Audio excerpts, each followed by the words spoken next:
অনুতপ্ত হয়ে যাও। তওবা কবুলের কিছু শর্ত আছে। এক নাম্বার শর্ত হচ্ছে acknowledgement. You have to acknowledge what you have committed. আপনি কি পাপ করছেন আগে ঘোষণা দেন। তওবা কেমনে করবেন শিখায় দেই। প্রথমে ঘোষণা, আল্লাহ আকাশের নিচে জামিনের উপরে আমার চেয়ে বড় পাপী কেউ নাই। সগীরা কবিরা, জেনে না জেনে, ইচ্ছায় অনিচ্ছায়, শিরকে বেদাতি, শয়তানের ধোকায় পড়ে, নফসের ওয়াসওয়াসায় অনেক পাপ করেছি। আল্লাহ আল্লাহ আমি স্বীকার গেলাম আমি পাপী, আমার চেয়ে বড় পাপী কেউ নাই। প্রথমে আপনি স্বীকার যাবেন সব।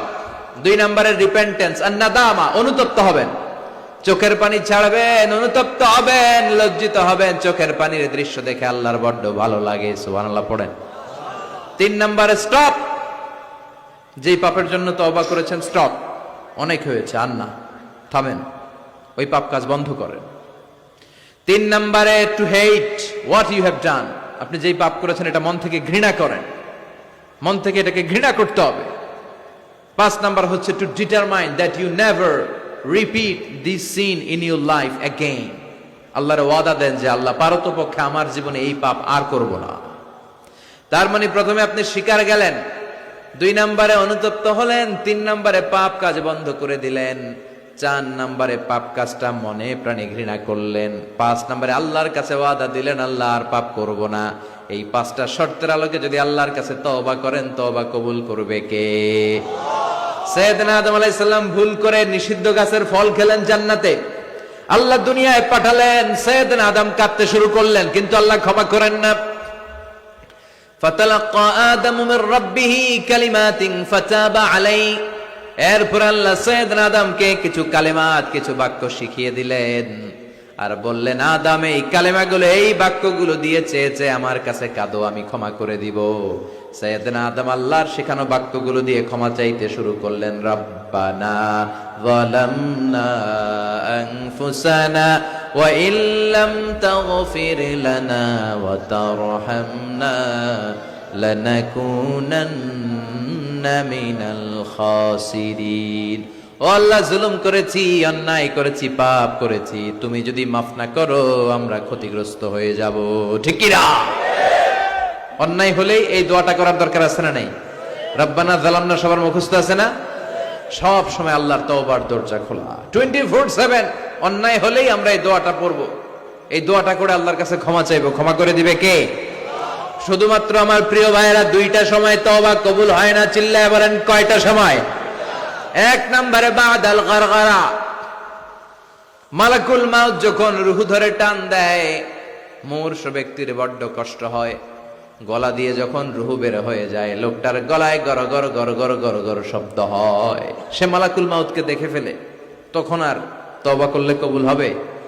আপনি তো দেখেই ফেলাইছেন, সুযোগ তো অনেক পাইছেন, কাজে লাগার নাই, ঠিক কিনা? এটা হলো ফেরাউনের দশা। ফেরাউনকে যখন আল্লাহ লোহিত সাগরে ডুবাইলেন, পানি খাইতে খাইতে ফেরাউনের পেটটা এত বড়, এবার ফেরাউন হাত তুলা কয় আনা মিনাল মুসলিমিন। কি কয়? আনা মিনাল, মানে আমি মুসলমান। কত ভালো মানুষ দেখছেন, মুসলমান। ফেরাউন না যদি মুসলমান হয়, আমরা থেকে কি লাভ? কথা কন। ফেরাউন হাত তুলে বলে আনা মিনাল মুসলিমিন, আমি ভালো মানুষ। আল্লাহকে তোর মতো ভালো মানুষের দরকার নাই, তুই মর, কারণ দ্য টাইম ইজ আপ, সময় শেষ।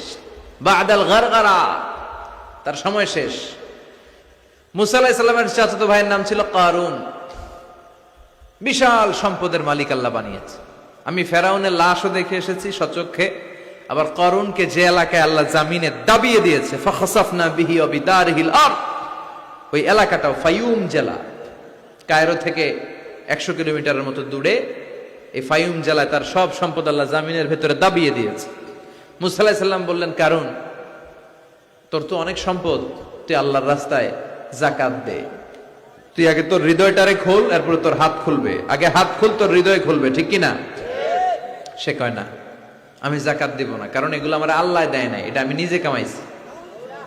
ইন্নামা উতীতুহু আলা ইলমিন ইনদি, আমার ইন্টেলেক্ট, মেধার বুদ্ধি খাটিয়ে এই সম্পদের মালিক আমি হয়েছি। মুসা আলাইহিস সালাম বললেন, তাই তাহলে আযাবের অপেক্ষা কর। আল্লাহ আযাব পাঠালেন, ফাখাসাফনা বিহি ওয়া বিদারিহিল আরদ। কারণ কারণের সব সম্পত্তি আল্লাহ মুহূর্তের মধ্যে জামিনের ভিতরে ঢুকাতে লাগলেন। কারণের পা ঢুকে গেল, ঢুকতে ঢুকতে হাঁটু পর্যন্ত ঢুকে গেছে জামিনের ভেতর। কারণ ভাবছে উঠা যাবো, আমার আটকাইতে পারবে না। এরপরে কোমর পর্যন্ত গেল, কয় উঠে দাম। এরপরে গলা পর্যন্ত, কয় মুসা সব সম্পত্তি তোরে আর তোর আল্লাহরে দিয়ে দিলাম, আমারে বাঁচা, আমারে। ও মুসা, এতক্ষণ শুধু জাকাতের সম্পত্তি দেয় না, এখন কয় সব তোর, সব তোর আর তোর আল্লাহ, আমারে খালি তুই বাঁচা। এখন তওবা কবুল হবে? ওই যে আনা মিনাল মুসলিমিনের স্টাইল আছে না নাই? এজন্য এই গড়গড়ানি মৃত্যুর একেবারে ফাইনাল স্টেজ আসার আগে যদি আপনি ক্ষমা চান, ক্ষমা করবে কে? 2 নাম্বার, বাদা তুলুইশ শামসি মিন মাগরিবিহা, কিয়ামতের আগ দিয়ে পূর্ব দিক থেকে সূর্য না ওঠে, পশ্চিম দিক থেকে সূর্য ওঠা শুরু করে দিবে। তখন যদি তওবা করেন, তওবা কবুল হবে নাকি? এর আগ পর্যন্ত যখনই আল্লাহর ডাক দিয়ে তওবা করেন, তওবা কবুল করে নিবে কে? আমাদের দেশে তওবা পড়ানোর জন্য মাওলানা লাগে। কি লাগে? কয় হুজুরের ডাক, ইমাম সাহেবের ডাক, পীর সাহেব হুজুর রান তওবা পড়া আছে না নাই? হুজুর নাই তো তওবাও নাই। হুজুর এলাকায় নাই, হুজুর 3 দিন ধরে ছুটিতে আছে, কয় এখন তো তওবা পড়া যাবে না, কারণ হুজুর ছুটিতে। কত বড় ডাকায়! এরকম ডাকায় জড়িত আছে না নাই? তওবা পড়তে হুজুর লাগে? কথা কন। হ্যাঁ, হুজুরের কাছে তওবা পড়েন, পীর সাহেব হুজুরের কাছে তওবা পড়েন, ঠিক আছে, কিন্তু এটা জরুরি না। আপনি আপনার আল্লাহর কাছে ক্ষমা চাইবেন, গুনার কথা স্মরণ করে জায়নামাজটা বিছিয়ে 2 রাকাত নামাজ পড়ে ক্ষমা চান। আপনার কথা শুনে কে? কেউ যেটা শোনে না শুনে কে? কেউ যেটা দেখে না দেখে কে? কেউ যেটা দেয় না দেয় কে? এজন্য হুজুর লাগবে? ইমাম সাহেব হুজুর, মুয়াজ্জিন হুজুর, বড় হুজুর, ছোট হুজুর, পীর সাহেব হুজুর, কাউরে লাগবে? আপনার তওবা আপনি, আমার তওবা আমি। পাপ করলেই মাফ চাবো, এটার নাম তওবা। তওবা মানে to return to your Lord, আল্লাহর কাছে ফিরে আসবেন। আল্লাহর গোলাম আল্লাহর কাছে ফিরে আসবে, এর নাম তওবা। এজন্য আল্লাহ বললেন, গোলাম তুবু ইলাল্লাহি তাওবাতান নাসুহা, একনিষ্ঠ তওবা করো, একনিষ্ঠভাবে ক্ষমা চাও। ক্ষমার মতো ক্ষমা চাইলে সব গুনাহ মাফ করে দিবে কে? প্রতিদিন আমরা তওবা করব, রাজি আছেন? প্রতিদিন ইস্তেগফার করব। কয়বার? কথা হয় না মাতুক্কা? হ্যাঁ, কমসে কম 70 বার চেষ্টা করব। প্রতিদিন পড়ব আস্তাগফিরুল্লাহ। কি পড়ব? আরো জোরে পড়ি আস্তাগফিরুল্লাহ। বিশ্বনবী বলেন, মান লাজিমাল ইস্তিগফার, যে সব সময় ইস্তিগফারের সাথে লেগে থাকে, তার 5টা সওয়াব। 1 নম্বরে জাআলাল্লাহু লাহু মিন কুল্লি দিকিন মাখরাজা, বিপদে পড়লে উদ্ধার করবে কে? ওয়া মিন কুল্লি হাম্মিন ফারাজা, তার জীবনের সব দুশ্চিন্তা দূর করে দিবে কে? তাকে টেনশন মুক্ত করবে কে? আমাদের জীবনে টেনশন আছে না নাই? টেনশন নাই কার কার হাত তোলেন। হ্যাঁ, এই পোলাপান তোকে কি টেনশন? কিরে, পড়ালেখা, পড়ালেখা টেনশন। তার মানে টেনশন নাই এমন মানুষ খুঁজে পাওয়া যাবে না। সবার টেনশন আছে, পড়ালেখার টেনশন, আবার কয়েকটার আছে বিয়ার টেনশন, আছে না নাই? বিয়ের সময় হলে বিয়ের টেনশন হওয়াটাই স্বাভাবিক। ক্যারিয়ার নিয়ে টেনশন, কেউ বিদেশে যেতে চায়, ব্যবসা করতে চায়, টেনশন আর টেনশন, টেনশন আর টেনশন। এই ইস্তিগফার বারবার পড়লে তোমার টেনশন থাকবে না, টেনশন মুক্ত মানুষ হয়ে যাবে। চিল্লা এখন ঠিক কিনা? 3 নম্বরে ওয়ারযুকহু মিন হাইসু লা ইয়াহতাসিব, এমন জায়গা থেকে রব্বুল আলামিন রিজিকের ব্যবস্থা করবে আপনি কল্পনাও করতে পারবেন না। রিজিকের মালিক কে? আমাদের খাবারের ব্যবস্থা করে কে?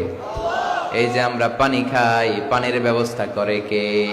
মিঠা নদীর পানি, আল্লাহ তোমার মেহেরবানি, সুন্দর ফুল সুন্দর ফল, মিঠা নদীর পানি, আল্লাহ তোমার মেহেরবানি। আলহামদুলিল্লাহ পড়েন।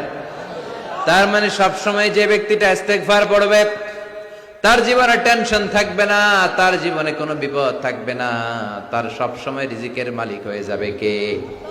4 নম্বরে আল্লাহর কোনো আযাব তার উপর আসবে না, আল্লাহর কোনো আযাব তার উপর পতিত হবে। ওয়ামা কানাল্লাহু মুআযযিবাহুম ওয়া হুম ইস্তাগফিরুন,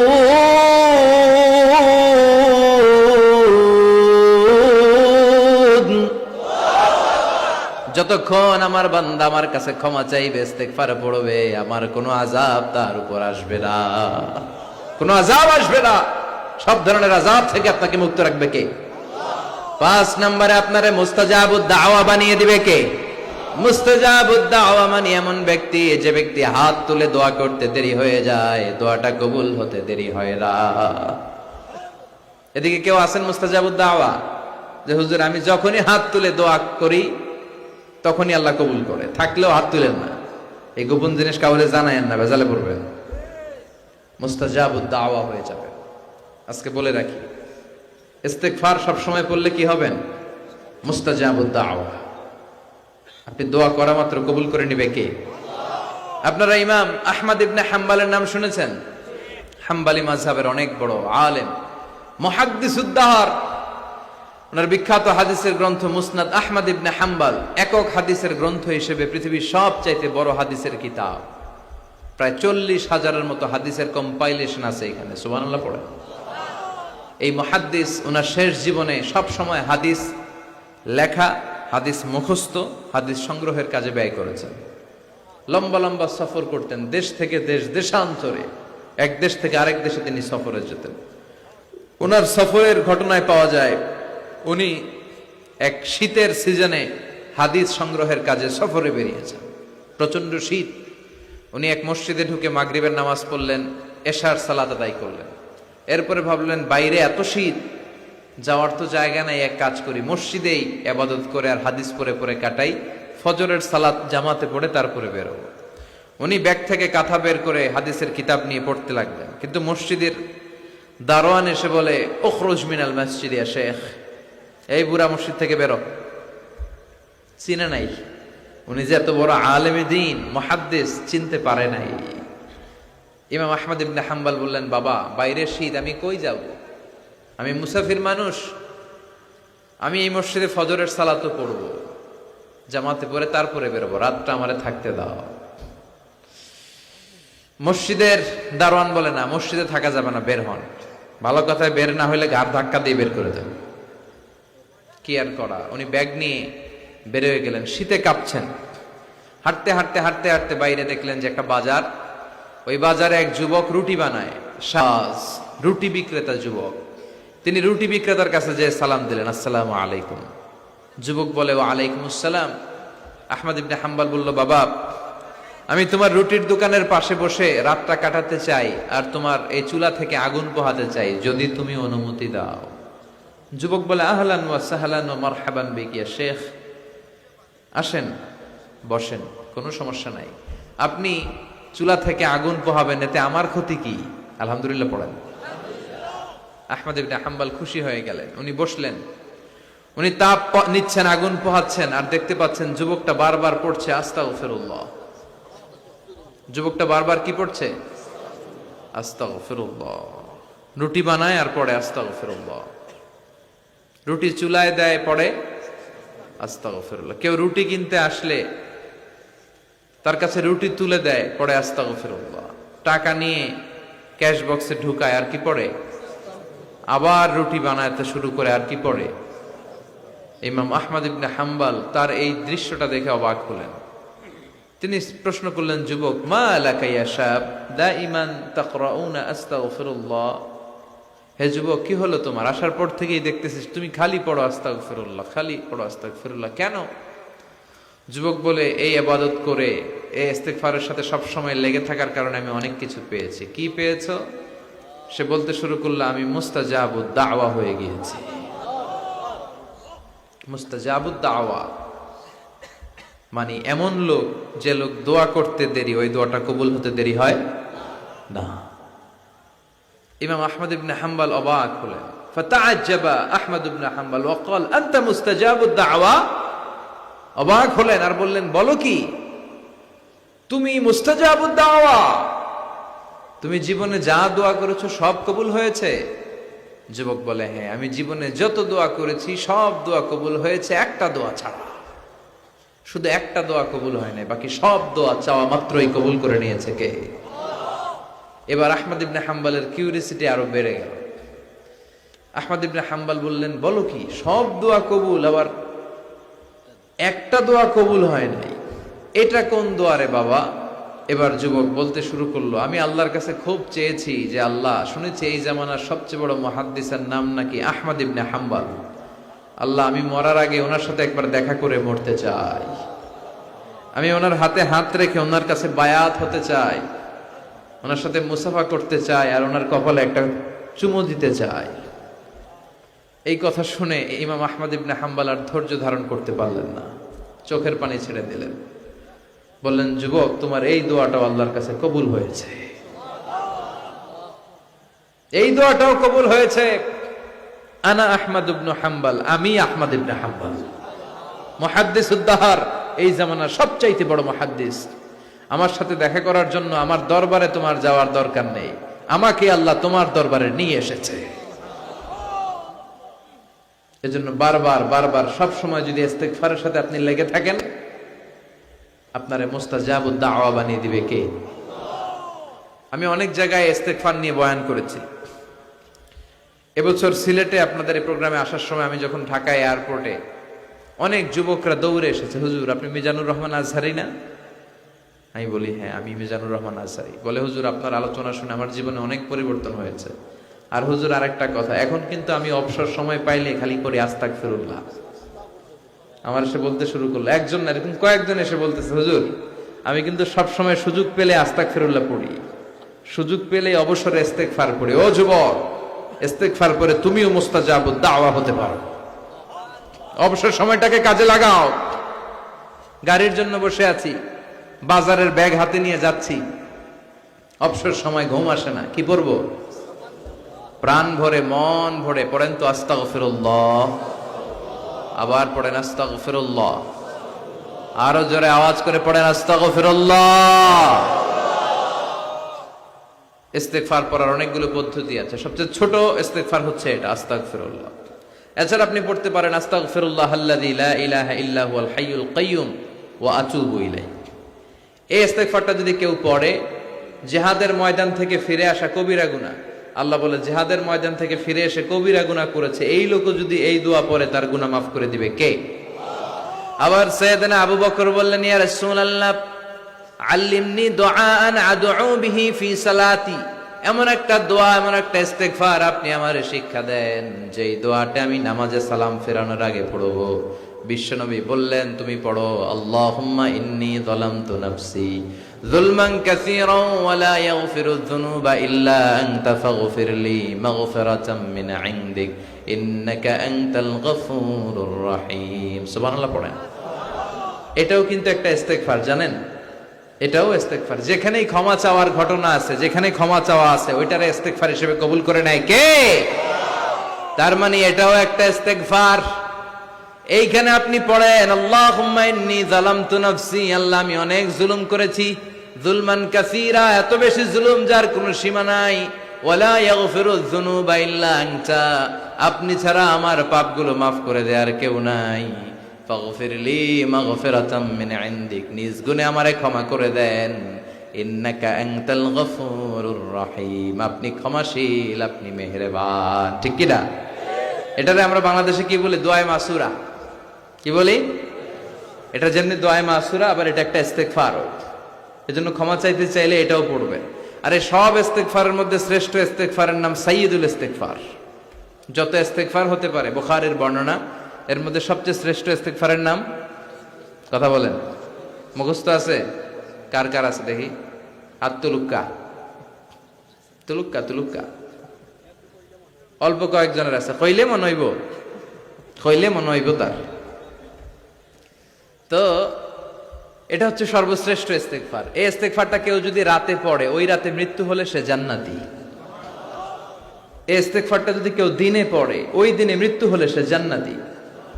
এটার নাম সাইয়্যিদুল ইস্তেগফার। আল্লাহুম্মা আনতা রাব্বি লা ইলাহা ইল্লা আনতা খালাকতানি ওয়া আনা আবদুক ওয়া আনা আলা আহদিকা ওয়া ওয়া'দিকা মাস্তাতা'তু আউযু বিকা মিন শাররি মা সানা'তু আবু'ু লাকা বিনি'মাতিকা আলাইয়া ওয়া আবু'ু বিযামবি ফাগফিরলি ফাইন্নাহু লা ইয়াগফিরুয যুনুবা ইল্লা আনতা।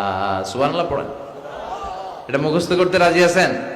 যাদের মুখস্থ নাই, স্মার্টফোন ব্যবহার করেন না আপনারা? ওখানে গুগলে সার্চ বক্সে খালি লিখবেন সাইয়্যিদুল ইস্তেগফার, সাথে সাথে চলে আসবে। মুখস্থ করতে রাজি আছেন সবাই? সবাই রাজি?